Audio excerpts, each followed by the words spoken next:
Hello and welcome to the first International Power Over Scoliosis Patient Education webinar. I'm David Clements, along with our co-chair, Baron Launer, and the Setting Scoliosis Straight team.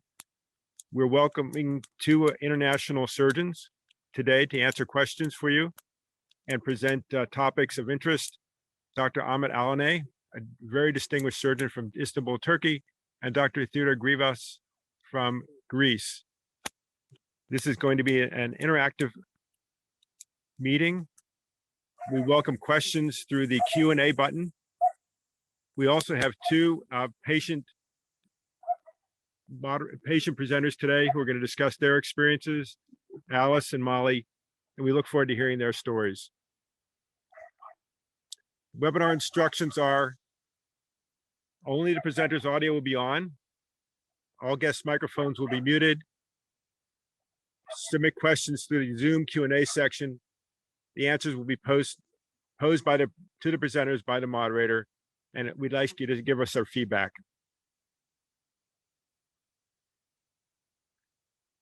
Here's our agenda. This should take about an hour.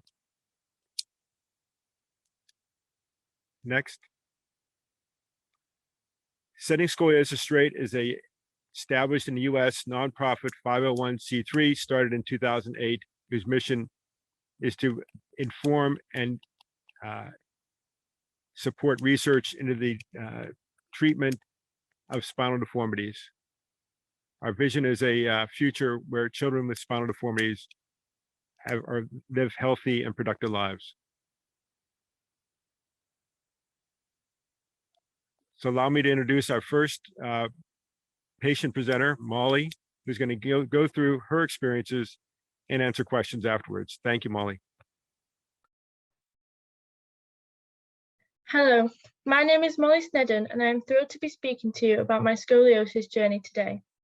I am 14 years old and I'm a student from Manchester, England, but I've lived in Ireland for the past couple of years.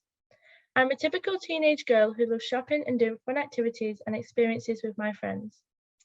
I had my spine fused from T2 to L4 in February and March last year. I needed 2 surgeries to straighten the curves, and I also had halo traction for 2 weeks in between the surgeries, but I'll come back to that later. I was first diagnosed with idiopathic scoliosis in August of 2018, when we noticed my shoulder blade seemed to be sticking out. I had never heard of scoliosis before this, and neither had my parents. An X-ray showed that I had a 50-degree curve in the middle of my spine. At that stage, no treatment or follow-up was offered by my doctor or hospital. Months went by and there was still no follow-up from my doctors about my curve.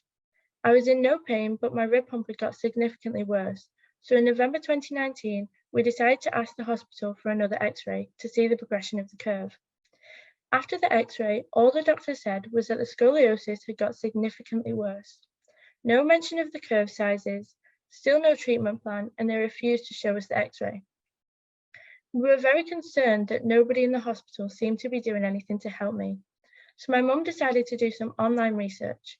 She found out about the possibility of VBT and Dr. Alanay and his team in Istanbul. We went to see them straight away. In December 2019, whilst there, I had many X-rays and scans. My doctor then told me I had 3 curves in my spine. The 2 largest were 116 degrees and 78 degrees, more than double my original X-ray. My spine had progressed rapidly in just over a year. I was told that VBT wasn't possible with my severe curvatures and that I needed urgent life-saving fusion surgery as fast as possible. I was initially very upset because I had really wanted to have the VBT, although I knew it wasn't an option and that fusion was the best surgery for me.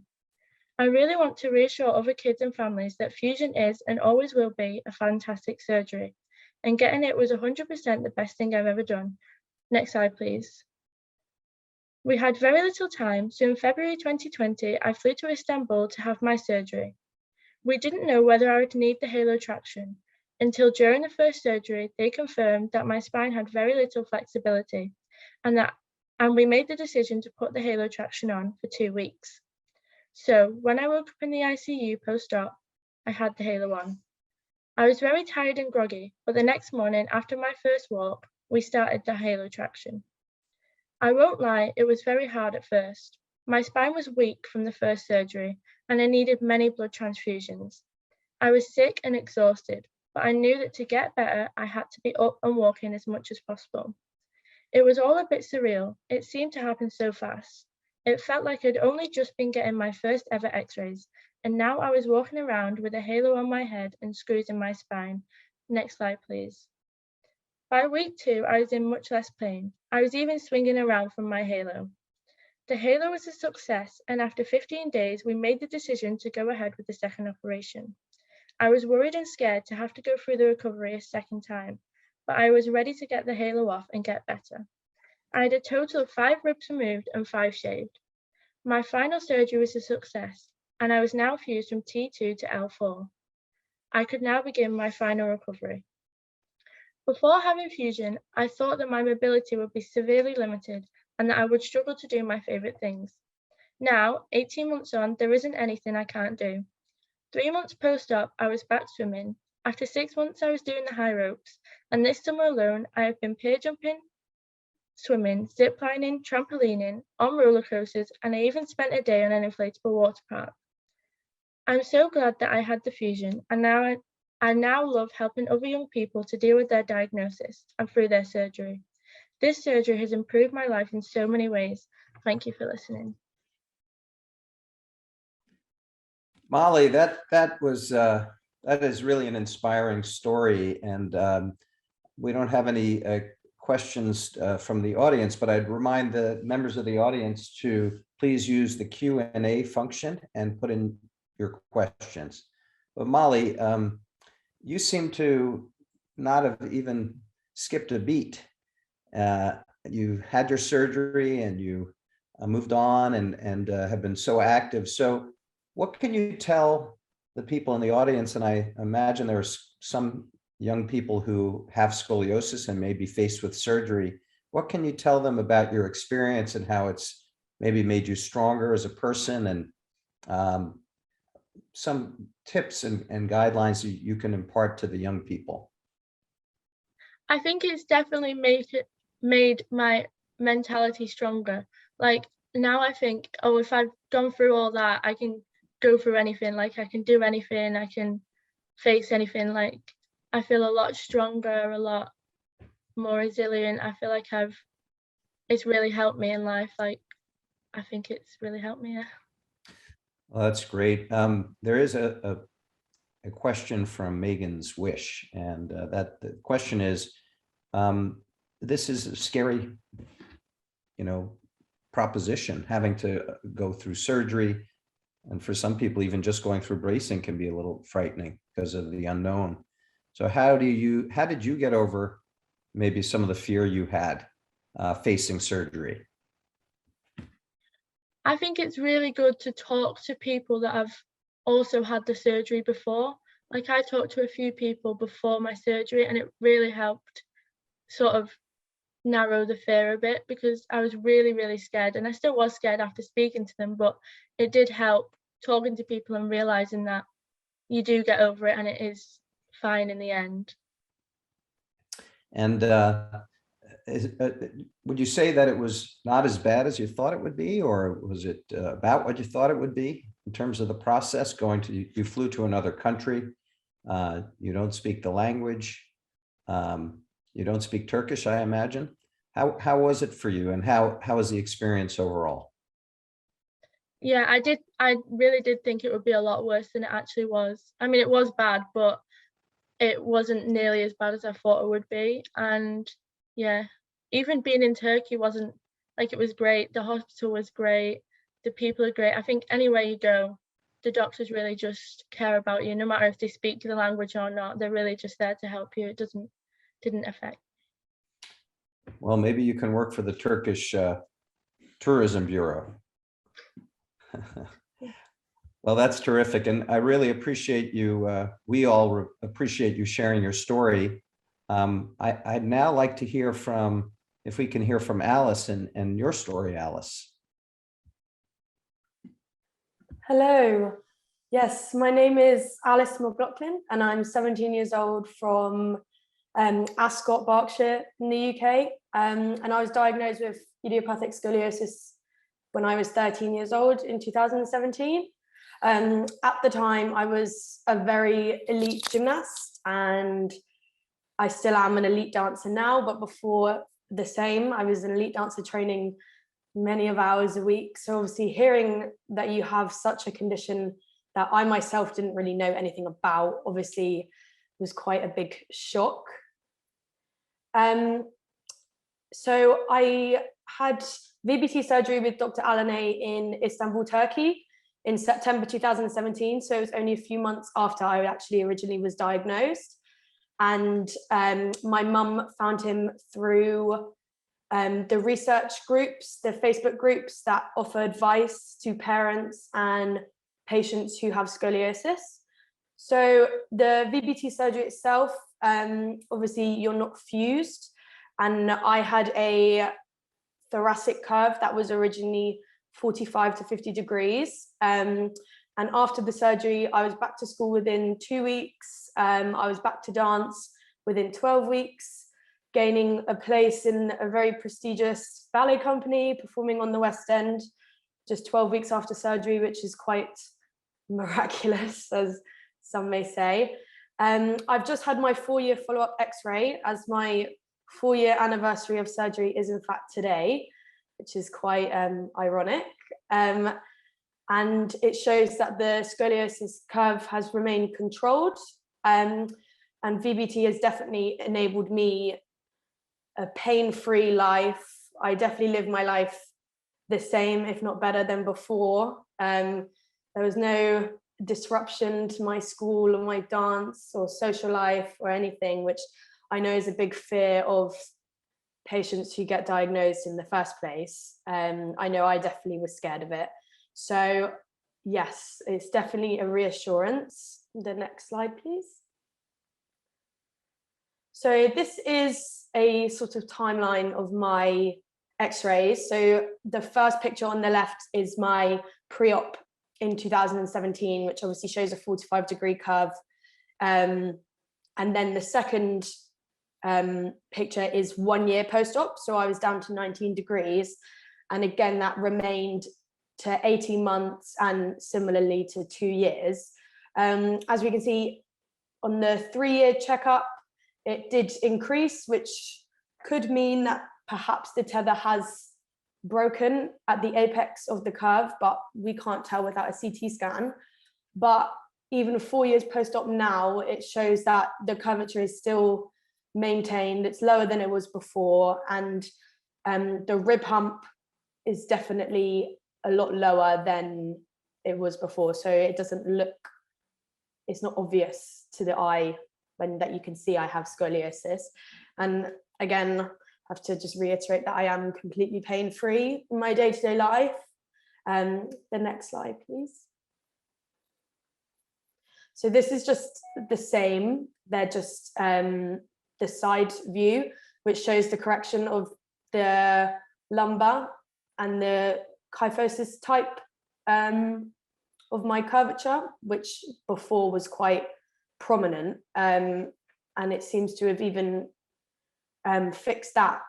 So yeah, this is just a little timeline of, again, what I did post-op and how my scoliosis is now very much controlled, and that I can live my life, get back to dance. I haven't gone back to gymnastics because I don't want to risk breaking it, and I don't want to risk any more pain, but definitely back to dance. And if not, I'm a better dancer than I was before, which is quite shocking. Yeah, and the final slide, please. So that is my story. I just would like to say thank you to all surgeons and research pioneers, everyone who is involved with researching for scoliosis and awareness, because it's definitely something that I believe is not looked after enough, and it's not got enough awareness about it. And it's such a common thing that I think a lot of young people feel isolated not being able to talk about. And I myself definitely feel like I am an advocate for young people who wish to share their story. And I hope my story inspires others to not be scared to talk about their fears with scoliosis. Thank you for listening. Well, thank you, Alice, and thank you and Molly both for being generous in offering your stories to the audience and to us as professionals who treat patients. A couple of questions come to mind. One is I noticed that both you and Molly traveled all the way to beautiful Istanbul to see Dr. Alanay. And so it may speak to perhaps differences in the healthcare systems in your country, the UK versus Turkey and the United States, for example. Why did you travel to see Dr. Alanay? We know he's an excellent surgeon, but what prompted your family and you to go there for your care? Well, we obviously looked around at the time when I had my VBT. It was only offered in, I think, 3 countries of the world. I think it was Germany, Turkey, and America itself. And just after speaking to Dr. Alanay, after finding out that he does it and his success rate with the surgery so far, just after speaking to him on the phone, it just showed that we had to go. Like, I don't know what it was. You just get an instinct where you're there, like, in such a sheer panic, I think, also, because we were kind of desperate. I think just hearing such a calming voice, I think Molly would probably agree, that very soothing. And then obviously being out there as well, you're treated like royalty in that hospital. So yeah, that's definitely what prompted, just the kindness. That's very nice to hear. What in your family's decision and your decision along with your parents to proceed with VBT, I'm sure there was looking at the pros and the cons of the procedure. All operations have their pluses and minuses, and considerations that you have to take into account. You talked about the fact that your cord, the tether might be broken because you lost a little bit of correction. So what were the trade-offs that you and your parents and families discussed in deciding upon VBT? So I think the main decision maker probably was the fact that I would maintain the flexibility. Obviously, being a dancer and a gymnast, I'm already quite flexible in itself, which made me quite specialized to the surgery anyway, because I had almost finished growing. I was 13 years old. I obviously was going through puberty at the time. I'm very lucky enough to be quite specialized to the surgery. And I just think that hearing the benefits of the flexibility and maintaining that is really what made my decision quite final. Do you have, I treat patients and do the VBT procedure as well, so we have these discussions. Do you have any sense of uncertainty or trepidation or fear about the future and the unknown? Because this is a relatively new operation. We don't have long-term follow-up. Is there anything that, have you thought through the unknowns of the future, or what if the curve comes back? Have you discussed that with Dr. Alanay? Yeah, so in all honesty, I myself have had fears about it getting worse, especially after the potential fact that the tether may have snapped. But I have been reassured, and I think I've put my trust in him this far. It would be wrong of me to not trust any longer, that there won't be any more problems. Like, I think I myself as well, I'm quite a headstrong person, so if something was to come about, I don't think I would be too phased by it. I hope not, but I have no real worries because I've been reassured that there shouldn't be any worries. Terrific. And your results are fantastic, and glad to see you and Molly doing so well and pursuing your lives to the fullest. So thanks again for sharing. We're right on schedule. I'm going to now go into my talk, and I'll I'll discuss some basics about scoliosis and a little bit on genetics. Harvey, next slide, please, or Praveen. So we're discussing today the most common type of scoliosis, and that's adolescent idiopathic scoliosis. And it is really a genetic condition that's passed on in families. And the good news is most patients do not require surgery, and most don't even require a brace, which is offered for patients who have progressive or worsening curvatures over 20 degrees. And this is for growing adolescents and younger children.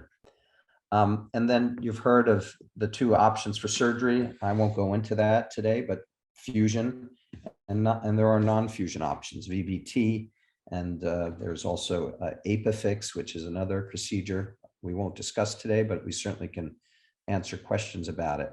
Next slide. So there's a real laundry list of causes of structural scoliosis. That's scoliosis that's not related to posture or alignment of the pelvis. It's really many different types exist, but again, the most common is idiopathic. Next slide. And so we classify the type of scoliosis by its cause, and again, idiopathic comprises 80% of all types, that big list that we had there, and it's the genetic type. But some will have a non-structural scoliosis from one leg being longer than the other, or they may have sciatica, shooting pain down the leg with back spasm, and they may develop a temporary scoliosis due to back pain. Next slide. And so of the idiopathic basket of scoliosis, the most common form, the majority of patients, 80% of those, have adolescent onset, meaning onset from age 10 on. But some patients have onset before age 10, that's either juvenile or infantile in babies up to age 3. Next slide. So why do we treat it as surgeons and physicians treating patients with scoliosis? It can have an impact on quality of life. And I treat adult patients as well. So we see untreated curvatures can get worse over time. They may be associated with back pain, and they can have an effect on pulmonary or lung function. And we see that particularly with more severe curves. And of course, there can be an effect on one's self-image and sense of your body image. Next slide. And, you know, scoliosis comes in different shapes and sizes. These are all idiopathic types. And the classic S-shaped curve is 3 from the left. But, you know, there are different curve severities and curve patterns that we treat. Next slide. So the genetics, very simple genetics course here. It is passed on within families. And we know that people with scoliosis throughout the world are more related to each other than others who don't have scoliosis. So that's called a kinship coefficient. So if I have scoliosis in New York, I'm related more closely genetically to Molly and Alice. There's an incomplete dominant inheritance pattern. So we all have 2 sets of chromosomes. And if you have the gene in only one chromosome, you can still get scoliosis, but it's not 100%. Not everybody who has the gene will develop it, and that's called variable penetrance. So some have mild forms, others more severe, and others don't have scoliosis at all. And we think that there are multiple genes, polygenic, multiple genes that cause scoliosis. Next slide. And there are probably environmental influences. So some individuals don't develop scoliosis, others do. Maybe it's related to nutrition, maybe related to other environmental influences that activate the gene. The progressive form is more common in girls than boys.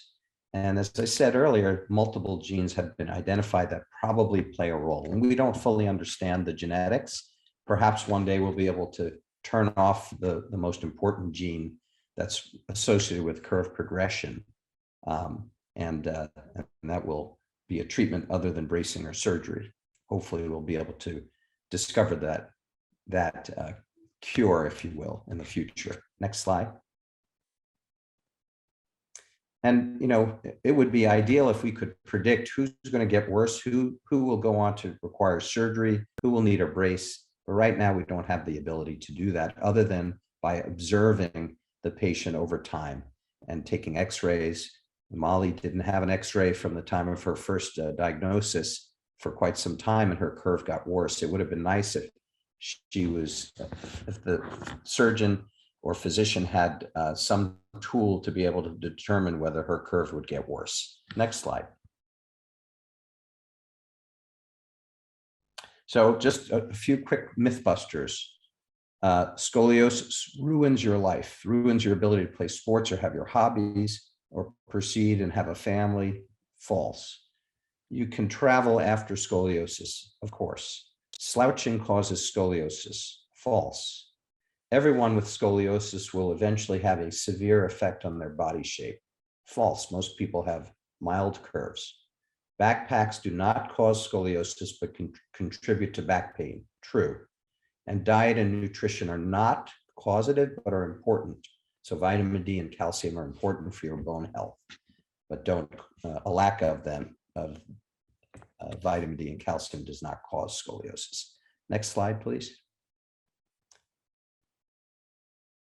So this is my team and I in New York, and it is a pleasure to have you all with us today. So I'll answer any questions.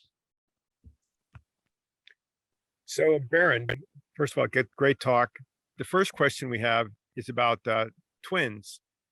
If one twin has scoliosis and it's genetic and they are identical twins, what's the chance the second one's going to get scoliosis?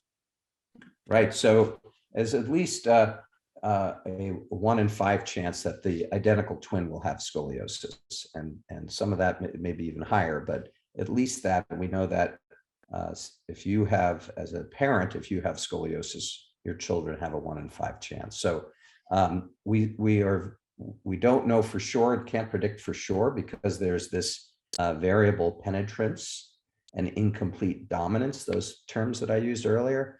That just means that not everybody who has the gene will develop scoliosis. So really right now, the treatment is we observe, and observation, as Molly can tell you, observation is a really important part of treatment, following the patient to make sure the curve's not getting worse.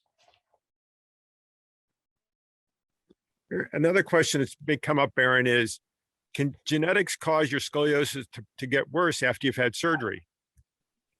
I would say that genetics plays a role in how aggressive your curvature is. Certainly, we've seen some patients who are braced and wear their brace diligently, and the brace is a good, well-made brace.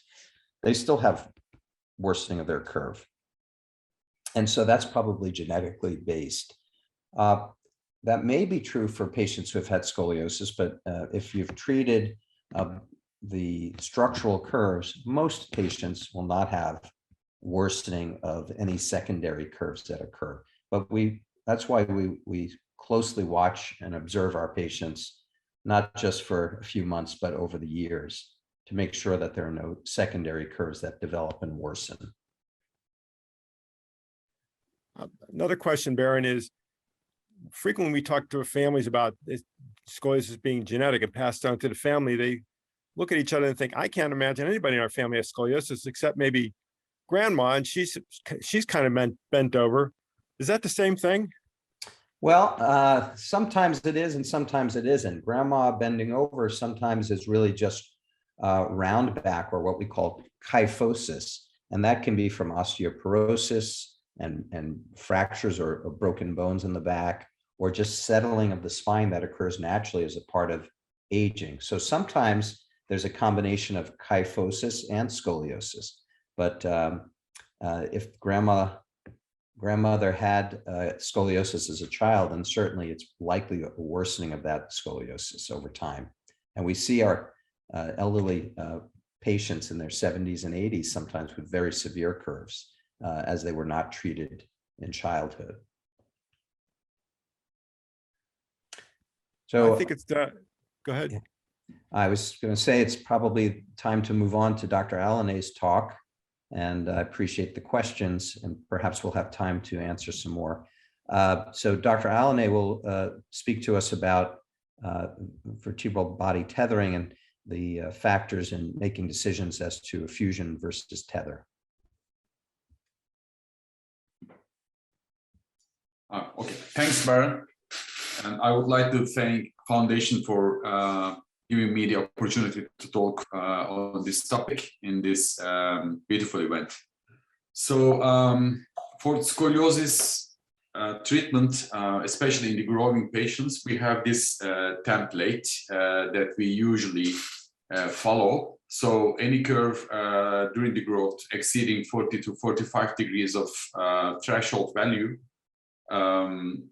we usually suggest to do a fusion, as braces will not help anymore, actually surgery. So for surgery, for many, many years, we had only one option, which was the fusion, and it is, I believe, still the gold standard. But we also have today some alternatives to fusion, like non-fusion VBT, or sometimes, especially in my practice, we are sometimes doing hybrid surgeries, combining fusion with VBT.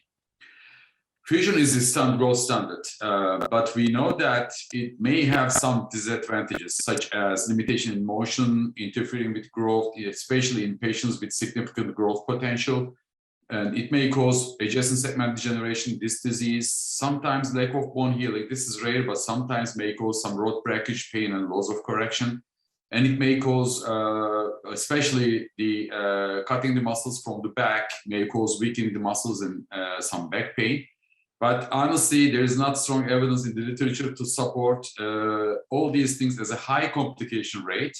But at the end of the day, although fusion is a life-saving surgery, it's not a physiological treatment method. So for years, we surgeons and physicians always looked for some alternatives. But fusion, of course, is not an evil, and it is really very helpful for some cases where we can definitely not do any non-fusion surgery, such as Molly's case, or cases like here, 131 degrees of lumbar scoliosis, or in this 88 degrees of scoliosis. So in those patients, of course, fusion is really a life-saving surgery, increasing the quality of life for the whole adulthood. Vertebral body tethering, on the other hand, is an anterior surgery. So we go from the front. It may be done even minimal invasively, mini-open or video-assisted thoracoscopic surgery, which is my preference. So the screws are placed on the convex side, and a polyethylene cord is placed and tightened. We get some correction, and we leave the rest for the growth. And during the growth of the patient, by decelerating the growth on the convex side and accelerating the growth on the concave side, we get some more correction. This surgery, as I mentioned, can be done either thoracoscopically like this, my preference, or with an open surgery.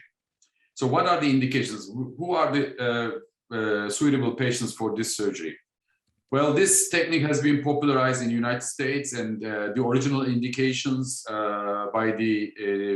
dictated by the original promoters were idiopathic scoliosis, more than 10 years old, but still having a growth potential, and with thoracic curves from 35 to 60 degrees, and the curves should be flexible below to 30 degrees in the bending X-rays.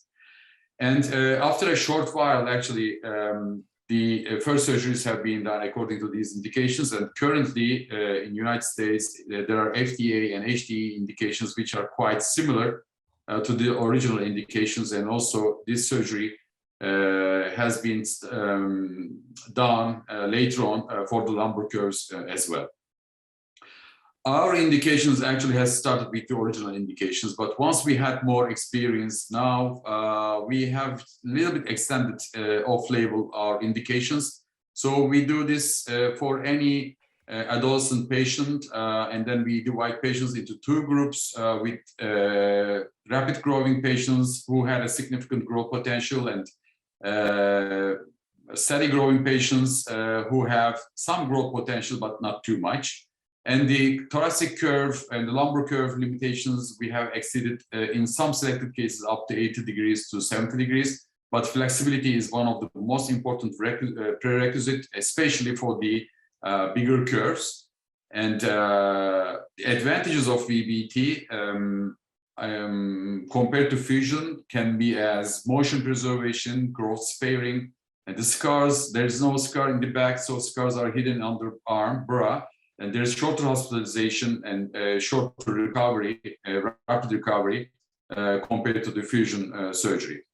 The disadvantages, on the other hand, there is no long-term results, as Baron has mentioned, and it may necessitate multiple surgeries during the course of treatment, such as overcorrection, which we see now more seldomly, because now we know much better how much we should correct in the first surgery.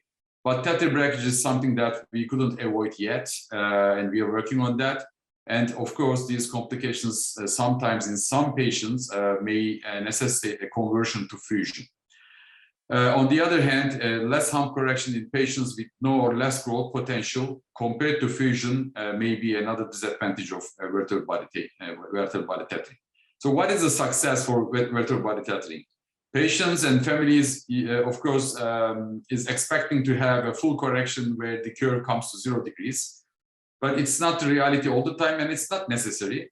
And some people think that slight overcorrection is maybe better because there might be an eventual break in the cord, which causes some correction loss. So in order not to exceed the surgery thresholds, slight overcorrection can be better. But I think the general consensus for the best outcome is any curve less than 35 degrees and prevention of fusion.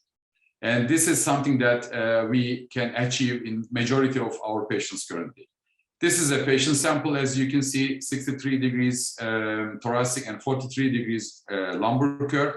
So in this patient, I prefer to do a selective vertebral body tethering with a nice result in the long follow-up, both radiographically and clinically. And we also perform this surgery for double curves, as in this patient where the lumbar curve is bigger and more structural than the thoracic curve. And so we had this correction at 6 weeks. And by time, as you can see, in 3 years, we had a nice spontaneous more correction, which ended up with a very satisfactory radiographic and clinical result. So how we decide between fusion versus vertebral body tethering? I think this scheme shows in a good way how we do this decision. So our experience is very important, of course, but we look for evidence. That's another thing. Although there is only very little evidence about this new technology. But I think the most important thing for us to make a decision, especially for the gray cases, the patient preferences and current status. So by combining all these things together, we select the most suitable treatment for that patient. Some examples, for example, this patient who is 40-year-old, quite mature, it has a curve 62 to 51 degrees. These both curves are major curves, but the patient doesn't want to have or is not interested really with a very flexible spine because of his expectations of elite level of sportive activities or dancing, something like that. And she wants something that she will not have another surgery. So we have discussed with the family about the pros and cons, and then we decided to do a selective fusion for this case. As you can see, we didn't touch the lumbar spine. So we preserved the lumbar spine mobility because this patient was convenient for a selective thoracic fusion. And she was very happy with the clinical results and also with the radiographic results and with her quality of life after 2 years after the surgery. But on the other hand, this is another patient, elite level gymnast, and she is expecting to be in the Olympic team for Tokyo Olympics. And she had this huge curve, which is actually over even my thresholds of VBT. But the beautiful thing, actually, the most important thing was she wants to pursue her career in gymnastics. She doesn't want any fusion. And the beautiful thing is she is quite very flexible.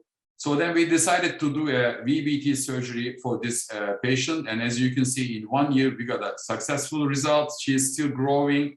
She's still under treatment, but she has turned back to gymnastics, as you can see, in a very short time. And finally, this patient who had a major lumbar curve, but a slightly smaller thoracic curve, and quite mature patient. We have discussed about the limitation of motion and everything and expectations. She's not an elite level athlete, but she has concerns about losing some motion when fused to L4. So then we decided to do a hybrid surgery for her. And we just addressed the thoracic curve as she was mature with a fusion. But for the lumbar curve, we just did a VBT, and at 2 years, as you can see, she is doing fine with a good clinical result as well. So scoliosis surgery, thank God, is really necessary. Fusion, I would say, still the gold standard, but motion preserving and growth sparing surgery, although a new alternative, is really progressing. Our learning curve has improved, and research, networking, and international collaborations with my colleagues, some of whom are here in this panel, helps for better understanding, quick learning, and I'm sure that we will increase the success rate. But at this time, patient selection is the major determinant of the successful outcome. Thank you very much for listening to me. So I'm ready to answer your questions. Great, thank you, Dr. Alanay. So there aren't any questions in the Q&A, but I'll ask a couple. How has, do you think VBT has changed your practice and your perspective on treating patients? You've been treating patients for a couple of decades now. How has it changed the way you approach patients or your decision-making and change your practice? Yeah. I think it had a huge effect on my practice, Baron. So I was actually, really very reluctant to do fusion surgery during whole my life, although I know that that was the only solution, and that's a perfect surgery with perfect results. So, and I have always been keen in doing selective fusions, as I don't like doing fusions. But now I think 40% of my practice is VBT, although 60% still surgery, so fusion surgery.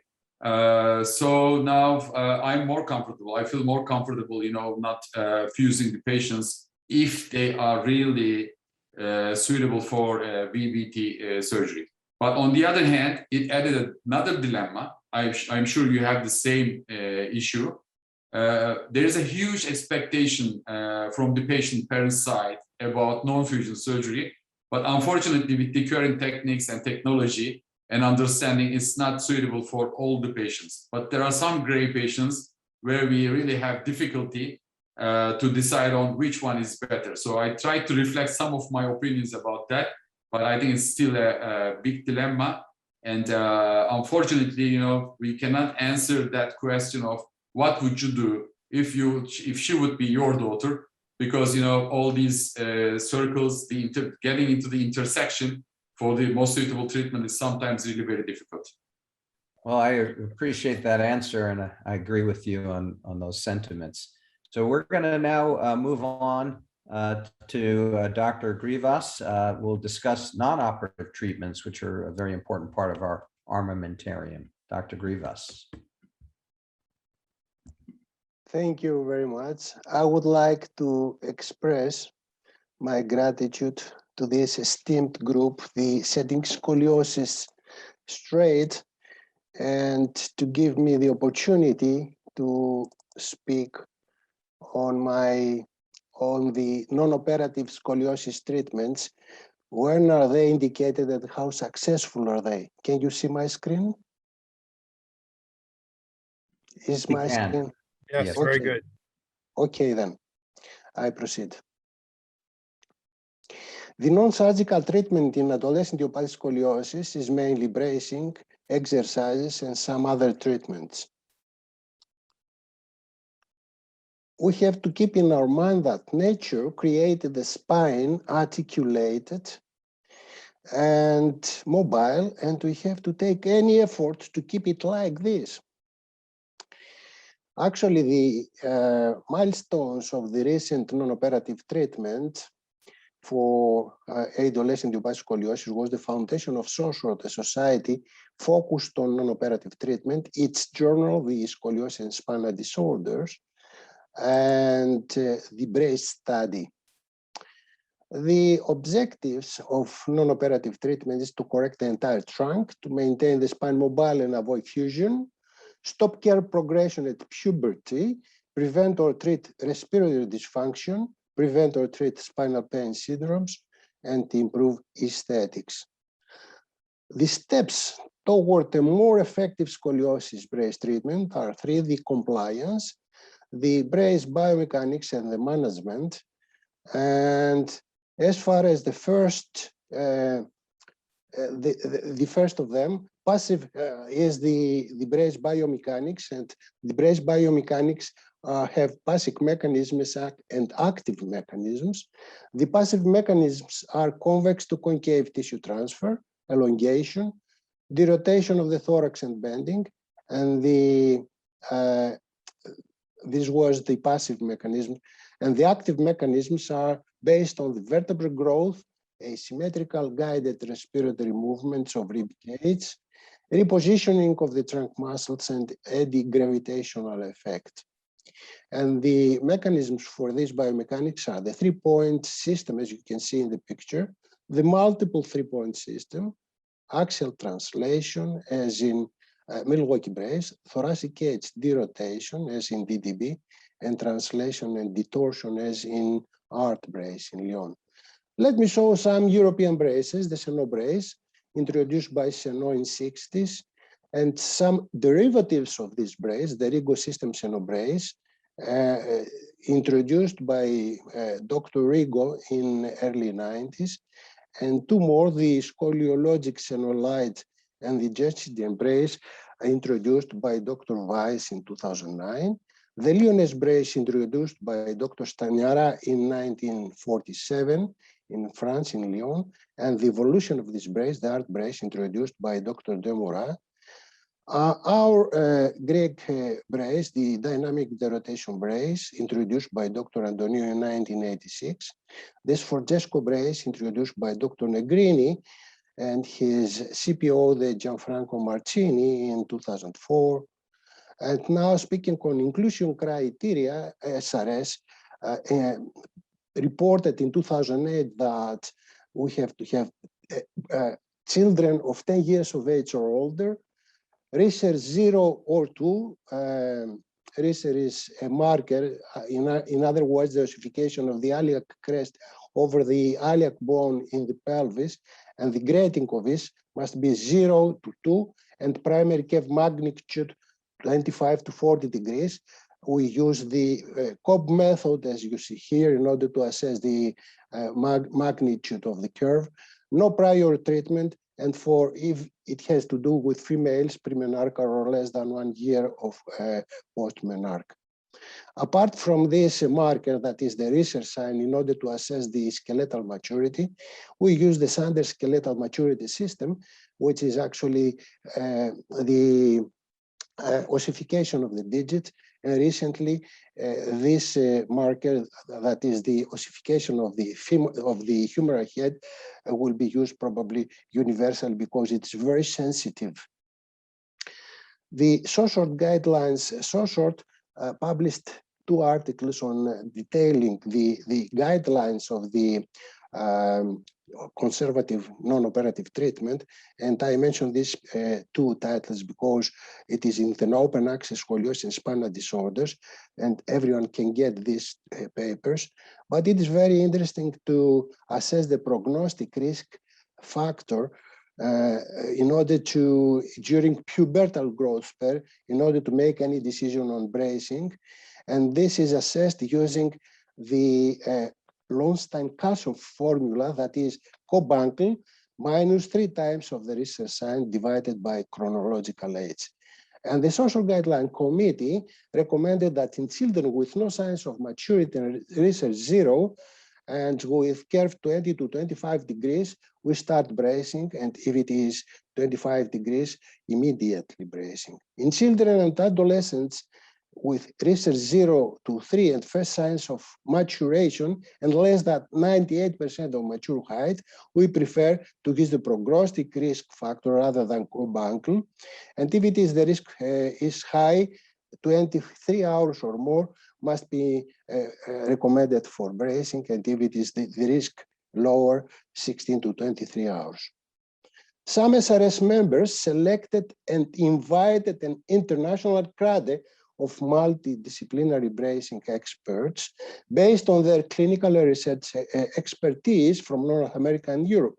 And the outcome of their study was the published paper in Spine Deformity in 2020, entitled Establishing Consensus on the Best Practice Guidelines for the Use of Bracing in Adolescent Idiopathic Scoliosis.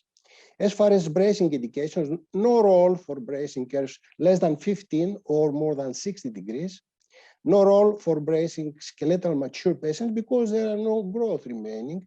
As far as brace prescription, we choose the rigid braces instead of non-rigid braces. Brace risk, high-risk patients must be advised to have the brace more than 18 hours and do not brace any patient less than 6 hours, and we monitor brace compliance with electronic sensors. I'm going to say some works on this later on. And about physical activities and PSSE, the exercises, recommend sport and physical activities. We instruct the patients to remove the brace for activities and consider prescribing PSSE where available. If there are physiotherapists who are trained in order to exercise this, to implement these exercises. But PSSE is not a substitute for bracing when bracing is indicated. The other pillar, as I mentioned earlier, is the management. And SOSORT published guidelines on standard of management, 14 recommendations grouped in 6 domains: the expertise and competence, behavior, prescription, construction, brace check, and follow-up. If one asks how successful is bracing, now there are sufficient scientific evidence, and this can be found in the Brace Technology Thematic Series of Scoliosis and Spinal Disorder Journal, in this publication, the Cochrane collaboration, and actually in the Brace study was this trial, which was a multi-center trial presented in 2013 in Lyon SRS meeting by Professor Stu Weinstein, and he concluded that bracing significantly decreased progression in high-risk curves in AIS to the threshold for surgery. Gains in benefit were seen with increasing hours of brace wear. And this was a very strong message. A New York Times published it quickly, and the full paper was published in this esteemed and high impact factor journal, the New England Journal of Medicine. And the bottom line, if the bracing is more than 18 hours, the success is very high. Now, the other pillar is the compliance, and we are monitoring compliance using these gadgets like this, the thermobrace or the Boston Cricket, because we can get information about the time the brace is on. A few words on exercises. The standard features of physiotherapeutic specific exercises is the 3-dimensional self-correction, training in daily activities, stabilization of the corrected posture, and patient education. In Scoliosis and Spinal Disorder Journal, in the section of rehabilitation schools of scoliosis, are described the 7 schools of PSSE, the Lyonnaise in France, the Schroth in Germany, the Sears in Italy, the Barcelona School in Spain, the Dobomet and the Fitch in Poland, and SideShift in UK. Now, there is growing scientific evidence on the effectiveness of PSSE. The first randomized control trial presented strong evidence of the use of the PSSE in adolescent idiopathic scoliosis, and it was published by the Modicone et al. In 2013. They selected the proper group of patients, and they implemented scoliosis-specific active self-correction and task-oriented exercises. And they concluded that there was improved carbuncle by 5.3 degrees at skeletal maturity. And 1 year after the end of the study, the patient's curves remained stable. For the rest of the other modalities of non-operative treatment, there is a poor scientific evidence so far. Thank you for attending me.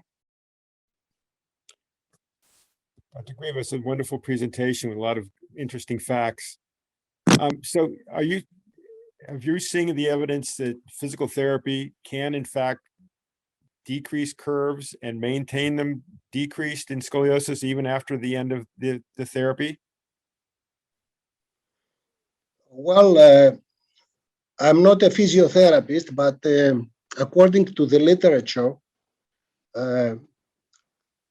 initially you can prescribe physiotherapy when it is the patient is braced. However, in mild scoliosis, without any brace indication, without any brace, prescription, you can prescribe physiotherapy. But also there are some reports that the physiotherapeutic specific exercises, when they are implemented in mature spines, they can have some effect. And now the literature, the evidence is growing, and we have to wait for some, let's say, some 1 or 2 decades to see if the results will remain after the application of this sort of exercises. Thank you. How does the team that's treating the patient with the brace, the doctor, the patient's family, the brace maker, how do they decide when it's time to stop the brace? That's a great question. First of all, because the bracing is a teamwork, is not, a protagonistic work. Is the doctor, is the physiotherapist, is the CPO, the certified orthopedic prosthetics, and also sometimes the psychologist as well. Usually, the majority, of the physicians decide to stop the bracing according to the maturity of the skeleton, using some of the markers I already mentioned, the Saunders classification, the Risser, or the femoral head ossification. And this depends upon when the maturation of the skeleton will happen. And this is a great, a big discussion because it differs from the various geographic latitudes. Because in Mediterranean area, let's say, the skeleton is matured earlier than in northern countries, northern latitudes. So it depends upon the place and the patient. And a final question, can scoliosis get worse after the brace is done?